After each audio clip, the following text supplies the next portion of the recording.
Bonjour, bienvenue sur notre site clébois.com. Aujourd'hui, je reçois comme invité Monsieur Roland Mena. On va parler ensemble, on va pouvoir décortiquer l'actualité politique du moment. Il se passe plein de choses au Congo, il se passe plein de choses en RDC et je pense très sincèrement c'est quand on est sur le terrain qu'on se rend compte de la vraie vie des Congolais et de ce qui se passe vraiment au niveau de notre politique. Tout d'abord, je tenais à le remercier d'avoir accepté mon invitation. Bonjour Monsieur Mena.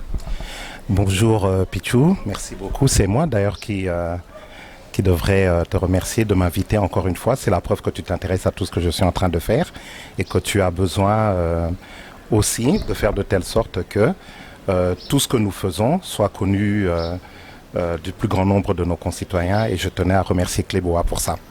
Merci beaucoup. Voilà. On va rentrer directement dans le vif du sujet. Écoute Roland, ça fait à peu près 7 mois que je ne suis pas revenue au pays. Je reviens, j'ai affaire encore aux sautes-moutons, j'ai encore affaire aux embouteillages, j'ai encore pire, la hausse des prix. C'est-à-dire que dollar et mati, c'est la ménagère simple a du mal à finir même pas les fins du mois, la journée même, parce que bon, ils étaient à Wanakin, na RDC. Qu'est-ce que tu peux nous dire sur ça, là? Mais écoute, il faut être intellectuellement honnête. Parce que moi, je suis rentré en France il y a de cela 3 mois. J'ai fait donc 3 mois chez nous en France. Hein. Et je suis revenu là depuis le mois de novembre. Je suis arrivé le même jour que Fally faisait son concert à Bercy. Voilà. Et c'est vrai, j'ai remarqué un gros changement dans ce sens que rien qu'en 3 mois, les choses ont bougé, mais en mal. Les Congolais se plaignent, surtout que moi j'ai décidé d'habiter dans la cité et non pas de m'enfermer dans ma tour d'ivoire comme je faisais avant. Je fréquentais que les grands hôtels, mais j'ai décidé d'être dans la cité pour être à leur écoute et c'est vrai que les gens grincent des dents, les gens se plaignent, la vie est très difficile. C'est vrai que les prix des denrées alimentaires de première nécessité ont augmenté. Ces histoires de saute-mouton, on entendait parler de cela au loin, mais là maintenant, on vit ça nous-mêmes ici sur le terrain. Ça crée des embouteillages pas possibles. Les gens s'énervent. Donc il y a une tension qui est palpable. Voilà, ça on l'a remarqué. Et ce que je remarque aussi d'un autre côté, et ça c'est à mettre à l'actif quand même du président de la République, son Excellence Félix Antoine Tshisekedi Tshilombo, nous avons remarqué que les politiques se battent pour que les choses changent. C'est pas suffisant, il y a encore du travail à faire, mais on voit qu'il y a cette volonté de vouloir faire de mieux en mieux pour la République. Et nous, donc, au niveau de l'Isanga, nous voulons encourager ce côté-là. Tu dis cette volonté, Roland, moi je vois aucune volonté de la politique, je vois que des grosses voitures au niveau de la politique, je vois que des 4x4. On sait vraiment un peu plus ce qui se passe au niveau de l'argent public, mais quelle est la volonté au niveau, quel vraiment ministre a prouvé, peut-être le ministre foncier, on a vu des résultats, mais pour toi, quel est le ministre qui a vraiment montré une volonté qu'on peut palper nous-mêmes en tant que citoyens de la RDC?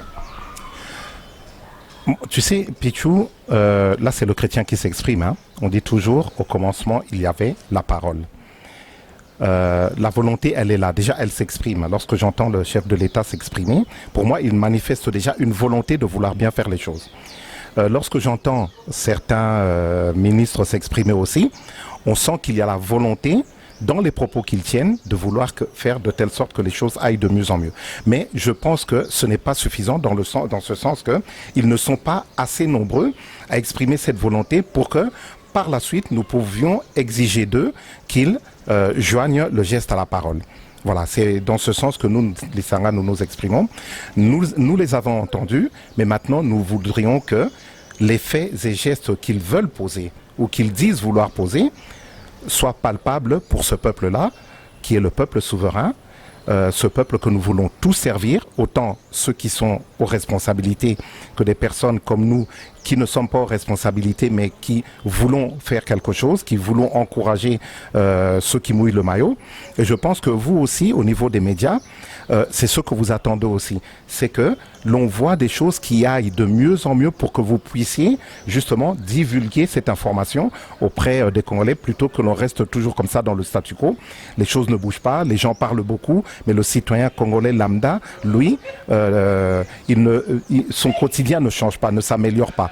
Donc là, c'est là vraiment qu'il faut appuyer l'accent pour que les choses bougent, quoi. Merci Roland. Donc on a fait pas mal d'émissions ensemble, Roland. Toi tu étais vraiment pour ce mariage FCC Cash. Et maintenant, moi je suis sur le terrain. Ce qui est sur le marché, ce qu'on voit sur les réseaux sociaux, c'est pas vraiment ce qui se passe ici. On sait que c'est tendu entre FCC Cash, je pense qu'il n'y a même plus de mariage. Il y a qui vivra verra. Donc on entend pas mal de rumeurs, il y a pas mal de choses qui se passent, pas mal de réunions aussi qui se passent. Donc ce mariage est terminé pour nous. Vraiment sur le terrain, on voit que c'est terminé. Mais qu'est-ce que toi tu peux dire à propos de ce qui se passe entre FCC et Cash ? D'abord, dans un premier temps, tu fais bien de rappeler que moi, j'étais vraiment pour que le FCC, pour que la coalition FCC Cash fonctionne bien, pour que nous convergions les uns vers les autres afin d'abattre un travail qui ira dans le sens de répondre sur le terrain, dans le quotidien, aux attentes du peuple congolais souverain. Voilà. Et Roland, excuse-moi, sans te couper, tu vas continuer. Mais très franchement, de ta part, tu savais très bien que nous, Congolais, surtout nos dirigeants, sont très égoïstes, ne pensent que beaucoup à leur ventre qu'au peuple. Pensais-tu vraiment que d'un seul coup, d'un coup baguette magique, ça allait changer, ils allaient commencer à penser au peuple ensemble et non pas simplement à eux seuls? J'y ai cru, un peu naïvement peut-être, sûrement d'ailleurs, mais c'est vrai que je me suis dit, bon, là, il y a une occasion de bien faire les choses, au lieu de toujours être dans la critique, au lieu de toujours chercher à les exposer, je m'étais dit, malgré leurs défaillances, malgré certaines situations qui font qu'ils n'arrivent pas à satisfaire les populations, nous allons quand même mettre une pression patriotique et fraternelle sur eux pour qu'ils sachent que nous attendions du meilleur d'eux. Voilà, au lieu de les critiquer, de les invectiver, de faire dans les diatribes, les insultes et tout ça, je m'étais dit, non, nous allons avoir un comportement responsable pour qu'ils se rendent compte par eux-mêmes que ils sont dans la lumière, et le fait d'être dans la lumière les oblige à faire des choses correctement pour que nous soyons toutes et tous satisfaits. Donc moi, c'était vraiment c'est dans tout cela que je m'exprimais. Et d'ailleurs, tu l'as remarqué, je soutiens les institutions, je soutiens le chef de l'État, bien entendu, je soutiens l'autorité morale du FCC parce que je veux que les choses avancent bien, je soutiens nos frères de l'UDPS, de l'UNC, parce que je veux que les choses aillent bien. Et donc, je suis resté là-dedans. Un peu naïvement, tu as raison, mais je ne veux pas lâcher cette pression fraternelle et patriotique parce que je veux que les choses aillent de mieux en mieux au Congo. Maintenant, il est clair, nous devons dire les choses clairement. Les Congolais ne sont plus bêtes, les Congolais ne sont pas des benets, les Congolais ne sont plus dupes de qui que ce soit, ni de quoi que ce soit. Et ceux qui sont aux responsabilités ou ceux qui aspirent à venir aux responsabilités doivent savoir que s'ils ne sont pas capables de montrer ce dont ils sont capables pour que le Congo, pour que l'essor du Congo et le bien-être du peuple congolais soient effectifs, eh bien c'est clair, il faut qu'ils laissent la place à ceux qui veulent travailler. Très bien.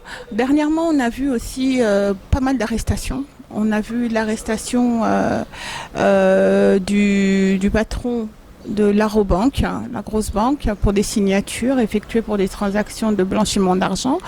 Nous avons vu des convocations de Zoé Kabila. Nous avons vu des convocations de Abed Achour, parce qu'Abed Achour était soupçonné de monter les prix des denrées alimentaires pour que le Congolais moyen puisse se plaindre. On a eu pas mal de convocations aussi. Que peux-tu nous dire pour ça, pour toutes ces personnes arrêtées? Est-ce que ce sont les bonnes personnes? Est-ce que c'est la bonne façon de faire pour pouvoir battre la corruption qui est un poison chez nous en RDC? La corruption est un poison, effectivement. Mais toujours est-il que moi, je n'aime pas ramener les immenses problèmes du Congo, immenses et nombreux problèmes du Congo, sur des noms d'individus. Mais tu as raison, hein, Pichou, de relever tous ces cas. Moi, je me suis dit, lorsque j'ai vu ça, il y a un message qui est passé. Aussi bien pour ceux des étrangers qui veulent venir chez nous, s'installer chez nous, s'enrichir chez nous, c'est tout à fait possible, que pour nous autres, les propriétaires de toutes ces richesses, les autochtones, qui sommes à l'intérieur du pays ou à l'extérieur du pays, lorsque l'on parle de participer à l'essor économique du Congo, cela ne veut pas dire qu'il faut se servir du Congo pour s'enrichir. Cela veut dire tout simplement que il faut servir ce peuple, il faut servir ce pays, parce que nous partons tout simplement du principe que lorsque vous faites bien les choses, et que le pays avance de mieux en mieux, que les citoyens congolais s'y retrouvent, trouvent leur intérêt dans tout ce qui est fait, de notre côté, nous ne pouvons ressentir qu'une fierté, la fierté d'avoir accompli des choses qui vont dans le bon sens. Maintenant, lorsque les étrangers viennent s'installer ici, non pas pour servir le Congo, mais pour se servir du Congo, non seulement les étrangers, mais aussi nous autres qui sommes à l'intérieur ou à l'extérieur du pays, il faut mettre une hola à cela et faire comprendre à toutes les personnes qui se comportent d'une telle manière qui est décriée à juste titre que nous ne pouvons pas aller dans ce sens-là, nous ne pourrons pas continuer comme cela si nous voulons avancer, si nous voulons construire un pays plus beau qu'avant dans lequel il fera bon vivre pour tout le monde. Est-ce que c'est le fameux bic rouge que notre président disait il y a peu de temps, que tout le monde attendait justement ces signatures pour dire non à la corruption? Fameux bic rouge, oui. Je pense que c'est une bonne chose. Mais le fameux bic rouge pour tout le monde, peu importe la position des uns et des autres sur l'échelle sociale. Que l'on soit en bas de l'échelle sociale, que l'on soit au milieu de l'échelle sociale ou que l'on soit tout en haut de la pyramide, je pense que le fameux bic rouge doit s'appliquer à tout le monde. Très bien, merci beaucoup Roland de toutes ces réponses. Comme on a dit au début de l'émission, on va vraiment parler de l'actualité, vraiment voir ce qui se passe. Donc on a parlé des fameuses arrestations. Il y en a encore qui sont en prison jusqu'ici. J'ai appris dernièrement que Zoé Kabila va encore être convoqué. Il a limogé son maire. Donc c'est en train de bouillir ici. Il y a des choses qui se passent. Très franchement, je pense peut-être que dans quelques mois, il y aura encore plus de... C'est mon ressenti. Qu'est-ce que toi, tu en penses? Tu as les informations, c'est normal, tu fais partie des médias, tu as ton réseau d'informations que nous n'avons pas tous. Ça, c'est tout à fait normal. D'ailleurs, ce n'est pas pour rien que l'on t'appelle la reine des médias. Hein. Donc, voilà. Je pense que si tu ressens les choses comme cela, c'est à juste titre, hein, étant donné que tu as certaines informations que le commun des mortels ne peut pas avoir. Mais je pense aussi, d'un autre côté, que tout ce qui est en train de se passer doit, comment dirais-je, je cherche le bon terme pour ne brusquer personne, doit heurter notre conscience, doit heurter nos consciences aux uns et aux autres. On ne peut pas continuer à faire tout et n'importe quoi dans ce pays. On ne peut pas continuer à se comporter comme si les autres n'existaient pas. On ne peut pas continuer à appliquer constamment qui que l'on soit. Je dis bien qui que l'on soit. Que ce soit Pichou Mangaya, que ce soit Roland Mena, que ce soit Zoé Kabila, que ce soit Fachi, que ce soit le plus simple des citoyens qui est tout en bas de l'échelle, on ne peut pas continuer à toujours penser à faire les choses selon le haut ou le bas de la ceinture. Voilà, arrêtons un peu d'être égocentriques, pensons au collectif, pensons au bien-être de tous les Congolais, dont nous faisons nous-mêmes partie. Imagine, Pichou Magaya, que tu arrives ici, nous sommes en plein centre-ville ici, et que par tes propres moyens ou par le travail que tu as bas, tu arrives à construire une route. Tu seras fier de voir tous les Congolais passer sur cette route-là Et c'est comme ça que tu participes à l'essor, à l'aura de ton pays. Voilà, tu vois ce que je veux dire, hein, c'est ça. Donc j'ai pris cet exemple-là, mais bon, que chacun fasse les choses, parce que je pars du principe que pour que le pays avance, hein, c'est l'addition du travail des uns et des autres, hein, qui fera que nous serons tous bien. Très bien. Toi, tu fais partie de la diaspora, Roland. Tu fais partie de la diaspora, tu fais partie de cette diaspora qui réfléchit, qui a envie de faire avancer les choses. Mais quand je viens ici sur place, je vois beaucoup de personnes qui faisaient partie de cette diaspora qui sont revenues ici au pays, qui ont eu certains postes, qui ont actuellement des hautes responsabilités, qui ont pris des responsabilités ici, comme notre gouverneur de la ville de Kinshasa. Mais je ne vois aucun effet. Est-ce que le fait de venir de Paris ou de la diaspora jusqu'ici, on oublie normalement, quand on sort, on va au pays, c'est pour être formé et revenir au pays, ramener justement les connaissances pour faire avancer ce pays. Mais dès que les gens de la diaspora rentrent dans la politique, j'ai l'impression qu'ils oublient d'où ils viennent, hein, qu'ils oublient tout et rien n'avance. Une ville de Kinshasa Kinbopeto, on ne voit rien du tout. Ça s'est encore empiré. Ce que tu es en train de me dire me fait penser à deux choses. La première, c'est laquelle? Tu te rappelles du temps de Mobutu?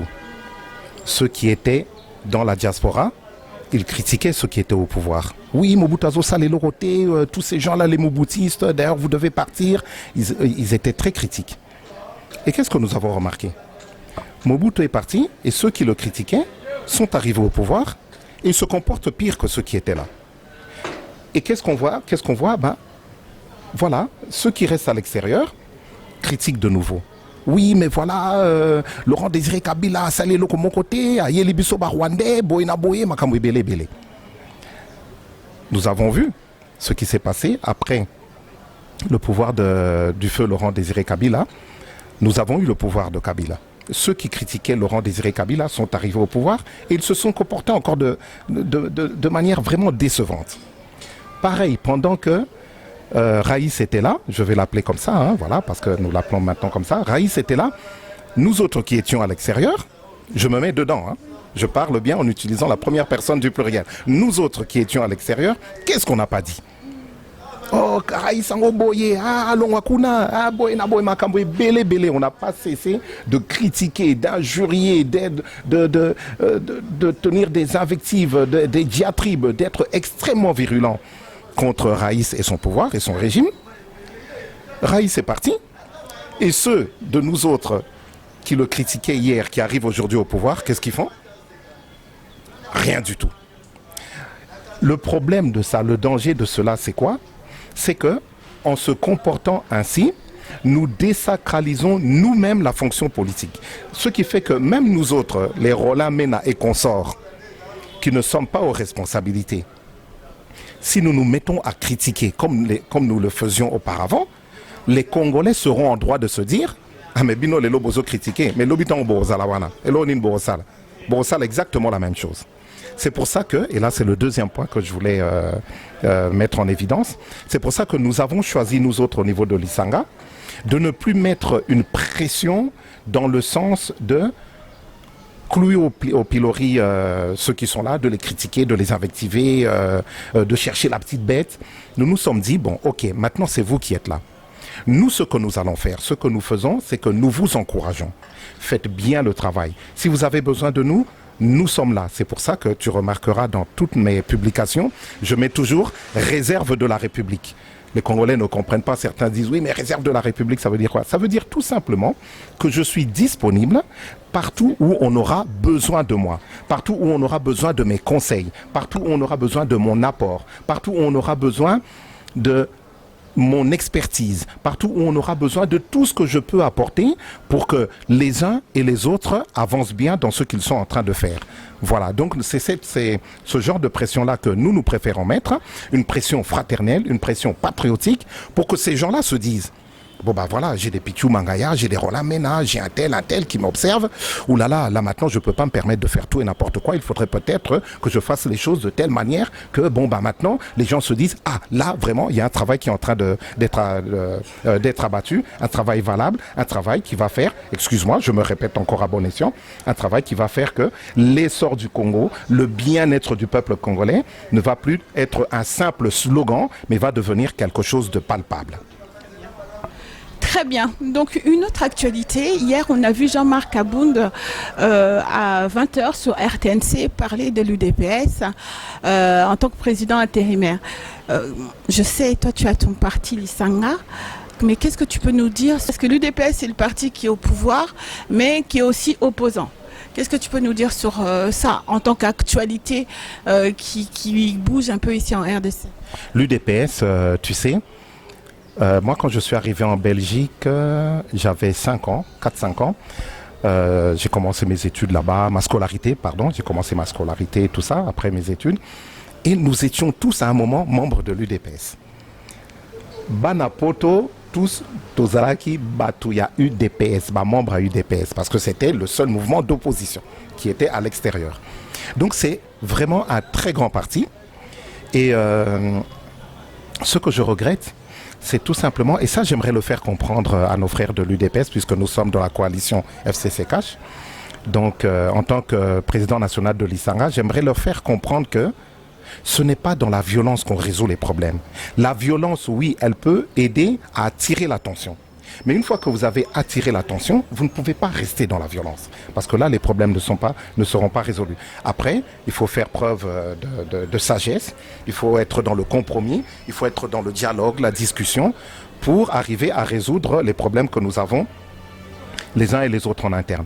Donc ça, je l'ai remarqué ici et j'étais très désagréablement surpris, pour ne pas dire choqué, des propos virulents qui ont été tenus au sein de l'UDPS. En fait, cette lutte fratricide, c'est ce que justement nous ne voulons pas au niveau de l'Isanga, puisque l'Isanga, c'est exactement le contraire. Très bien, merci d'avoir donné ton avis, Olamena, par rapport à ça. Donc, on arrive presque à la fin de notre émission. J'espère qu'avant de nous quitter, on fera encore le point sur l'actualité ici en RDC. Qu'est-ce que tu peux, toi, une des dernières questions, qu'est-ce que tu penses globalement du bilan de Félix Tshisekedi, le président Félix Tshisekedi? Et ma deuxième question pour finir, que 2023, l'accord entre Félix et Kamere sera respecté en 2023. Voilà. C'est-à-dire qu'en 2023, Kamere est président. Ben, écoute, le bilan, pour le moment, je vois que le président Félix Antoine Tshisekedi Tshilombo, son excellence, monsieur le président, le chef de l'État, il a quand même commencé très difficilement. Maintenant, il est en train de prendre un rythme de croisière, il est en train de s'imprégner de la réalité du terrain, de la réalité du pouvoir. Il avait dit lui-même, c'est vrai que quand on est dans l'opposition et qu'on regarde les choses de l'extérieur par rapport à ceux qui sont au pouvoir, c'est pas vraiment les mêmes sensations, c'est pas les mêmes réalités. Maintenant, il se rend compte de certaines réalités. Encourageons-le à bien les comprendre, encore mieux s'en imprégner pour qu'il abatte le travail que tout le monde attend de lui. Parce que lorsqu'on parle du souverain primaire, on ne parle pas du chef de l'État. On ne parle pas du président de l'Assemblée nationale, on ne parle pas du président du Parlement, on ne parle pas du Premier ministre, chef du gouvernement, on ne parle pas des honorables et des excellences. Lorsqu'on parle de souverain primaire, on parle du peuple. Donc nous sommes tous là, et Félix en premier, Fachi en premier, pour servir ce peuple-là. Nous sommes à son service. Voilà, ça c'est très important. Avant de tout couper, avant que j'oublie aussi, Roland, hier j'ai lu que maintenant une loi a été votée, que pour les anciens présidents de Sénat et anciens présidents de l'Assemblée nationale, ils auront donc une retraite de 400 000 $ annuels.